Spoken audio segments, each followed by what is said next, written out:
श्री स्वामी समर्थ। जय जय स्वामी समर्थ। स्वामींचं नाव घेऊन मी आजच्या हा नवीन व्हिडिओला सुरुवात करते। गणपती बाप्पा विघ्नहर्ता, सुखकर्ता आणि बुद्धीचे देवता मानले जातात। गणपतीची उपासना करणारे असंख्य भाविक जगभरात आहेत। दर महिन्यामध्ये बाप्पांची संकष्टी तसेच विनायक चतुर्थी देखील साजरी केली जाते। यंदा 12 ऑगस्टला अंगारक संकष्टी चतुर्थी आहे। मंगळवारी येणाऱ्या संकष्टी चतुर्थीला अंगारक संकष्टी चतुर्थी म्हणतात। संस्कृतमध्ये अंगारकी म्हणजे लाल रंगाचा जळलेला कोळसा। गणेश पुराण आणि स्मृती कौस्तुभ यासारख्या वैदिक ग्रंथांमध्ये अंगारकी चतुर्थीचे महत्त्व सांगितले आहे। अंगारकी चतुर्थी हा मुक्तीचा दिवस आहे आणि या दिवशी भगवान गणेशाची पूजा केल्याने भक्तांच्या इच्छा पूर्ण होतात। अंगारक म्हणजे मंगळ ग्रह, जो निखाऱ्यासारखा लाल भडक दिसतो।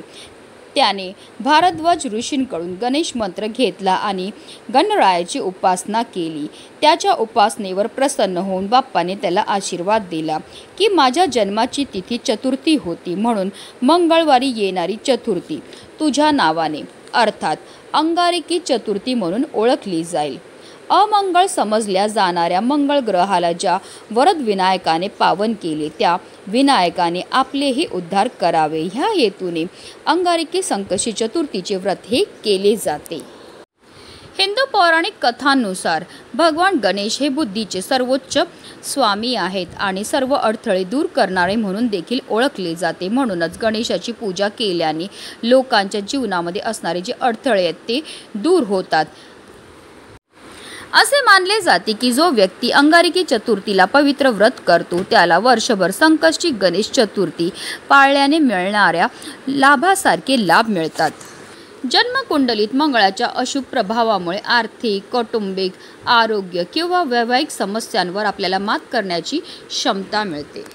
तसेच प्रत्येक माता हे व्रत आपल्या मुलांच्या दीर्घायुष्याकरता करते।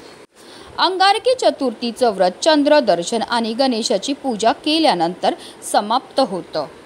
भक्त या दिवशी चंदनाचा लेप, तांदूळ आणि फुले देऊन चंद्रदेवाची पूजा करतात। अंगारकी चतुर्थीच्या दिवशी चंद्रप्रकाशापूर्वी गणपती अथर्वशीर्ष वाचणे खूप फलदायी मानले जाते। या दिवशी भगवान गणेशाच्या स्तुतीसाठी भजन आणि धार्मिक स्तोत्रे देखील गायली जातात। धार्मिक दृष्ट्या हा दिवस अतिशय महत्त्वाचा असल्यामुळे या दिवशी काही प्रभावी उपायांनी सेवा देखील केल्या जातात। आणि म्हणूनच अंगारकी संकष्टी चतुर्थीच्या दिवशी प्रत्येक आईने आपल्या मुलांच्या उज्ज्वल भविष्यासाठी करा 108 हिरव्या मुगांचा अत्यंत प्रभावी उपाय। हा उपाय केल्यामुळे आपल्या मुलांवर कधीही कोणत्याही प्रकारचं वाईट संकट तर येणारच नाही, पण त्यांची प्रत्येक क्षेत्रामध्ये भरभरून अशी प्रगती होणार आहे। तर हा 108 हिरव्या मुगांचा उपाय आपल्याला कधी करायचा, कोणत्या वेळेत करायचा त्याबद्दल सविस्तर आणि महत्त्वाची अशी माहिती मी तुम्हाला या व्हिडिओमध्ये देणार आहे। तर व्हिडिओ पूर्ण पहा आणि जर चॅनलवर नवीन असतील तर चॅनलला सबस्क्राईब करा आणि शेजारी बेल आयकॉन सुद्धा प्रेस करा, जेणेकरून तुम्हाला माझ्या नवनवीन व्हिडिओचे नोटिफिकेशन हे मिळत राहील। अंगारकी संकष्टी चतुर्थीच्या दिवशी आपल्याला ब्रह्ममुहूर्तावर उठायचं आणि अंथरुणामध्येच आपल्याला गणपती बाप्पांचं स्मरण करायचं आहे आणि दिवसाला सुरुवात ही करायची। स्नान करून घ्यायचं आणि त्यानंतर आपल्याला स्वच्छ वस्त्र हे परिधान करायचे। जर शक्य असेल तर लाल किंवा पिवळ्या रंगाचे वस्त्र परिधान करा। त्यानंतर सर्वप्रथम आपल्याला देवघरामध्ये दिवा हा प्रज्वलित करून घ्यायचा आहे, कारण कोणतीही सेवा किंवा कोणताही उपाय जर आपण अग्नीच्या साक्षीने केला तर त्यामध्ये आपल्याला निश्चितच सफलताही प्राप्त होत असते। त्यानंतर आपल्याला सूर्यदेवांना जल अर्पण करून घ्यायचे। गणपती बाप्पांची विधिवत पूजा ही करून घ्यायची। गणपती बाप्पांची तुमच्याकडे मूर्ती असेल तर त्यांना तामनामध्ये घ्यायचं आहे।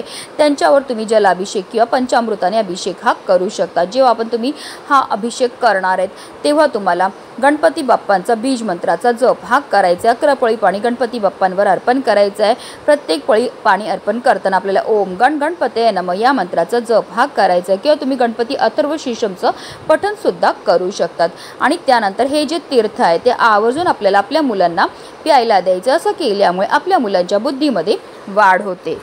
गणपती बाप्पांना अभिषेक करून झाल्यानंतर पुन्हा त्यांना स्वच्छ पुसून त्यांच्या स्थानावर ठेवायचं। त्यांना हळद, कुंकू, अक्षदा, धूप, दीप, अगरबत्ती दाखवून घ्यायची आहे। लाल जास्वंदीचं फूल अर्पण करायचं। तसेच 21 दुर्वांची जुडी सुद्धा आवर्जून गणपती बाप्पांना अर्पण करायची। ही जुडी अर्पण करताना आवर्जून आपल्याला आपल्या मनातली इच्छा ही बोलायची आहे। त्याचबरोबर आपल्याला गणपती बाप्पांना गोडाचा नैवेद्य सुद्धा दाखवायचा। तुम्ही मोदकाचा नैवेद्य दाखवू शकता किंवा अगदी तुम्ही गुळ खोबऱ्याचा नैवेद्य दाखवला तरीही चालणार आहे। त्याचबरोबर या दिवशी आपल्या मुलांकडनं सुद्धा काही सेवा ह्या करून घ्यायच्या आहेत। मुलांच्या हाताने गणपती बाप्पांना लाल जास्वंदीचं फूल अर्पण करायचं आहे, 21 दुर्वांची जुडी अर्पण करायची आहे। त्याचबरोबर 108 वेळा मुलांकडनं ओम गणगणपते नमः या मंत्राचा जप हा करायचा आहे। मुलं मोठी असतील तर त्यांच्याकडनं आपल्याला गणपती अथर्व शीर्षमची सेवा सुद्धा करून घ्यायची। तर मुलं लहान असतील तर तुम्ही म्हणा त्यांनी श्रवण केलं तरीही चालणार आहे। गणपती बाप्पांची आरती ही करून घ्यायची आहे। अशा रीतीने आपल्याला विधिवत गणपती बाप्पांची पूजा करून घ्यायची आहे।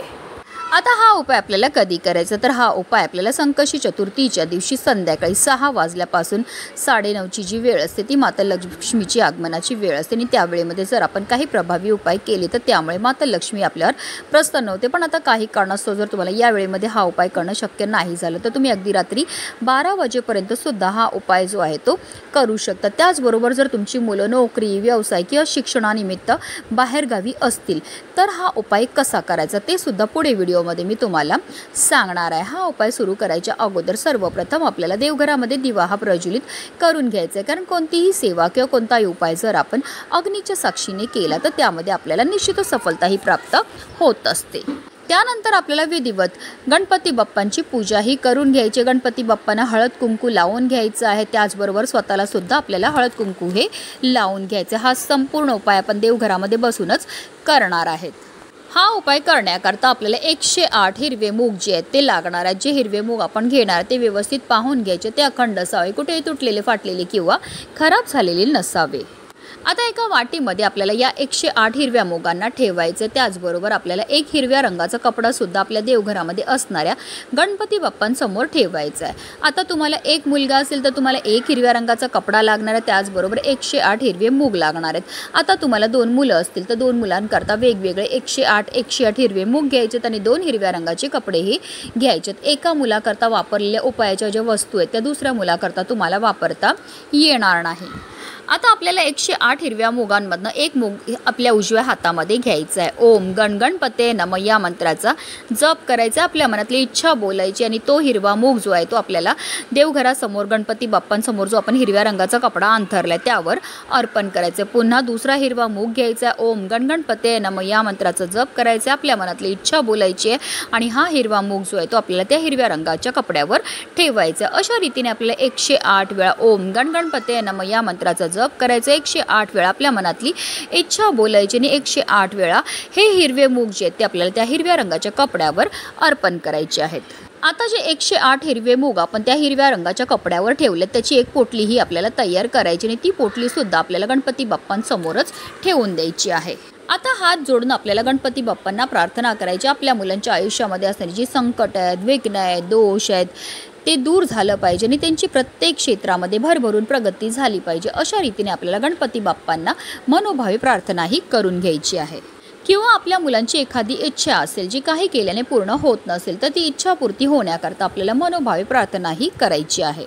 आता काही वेळा करता ही पोटली जी आहे ती आपल्याला गणपती बाप्पांच्या जवळच ठेवायची आणि जेव्हा आपली मुलं झोपायला जाणार असतील तेव्हा ही पोटली आपल्याला तिकडनं उचलायची आणि आपल्या मुलांच्या उशाखाली नेऊन ठेवायची। आता तुम्हाला एक मुलगा असेल तर एक पोटली मुलांच्या उशाखाली नेऊन ठेवायची, 2 मुलं असतील तर 2 मुलांकरता वेगवेगळ्या 2 पोटल्या ज्या आहेत त्या आपल्याला त्यांच्या उशाखाली नेऊन ठेवायच्या आहेत। आता जर आपली मुलं नोकरी, व्यवसाय किंवा शिक्षणानिमित्त बाहेरगावी असतील तर हा उपाय कसा करायचा, तर याच पद्धतीने आपल्याला 108 हिरव्या मुगाची पोटली ही तयार करून घ्यायची आणि त्यानंतर आपल्या मुलांचा एखादा फोटो असेल किंवा त्यांची एखादी वस्तू असेल त्यासमोर आपल्याला संपूर्ण रात्रभर ही पोटली तशीच ठेवायची।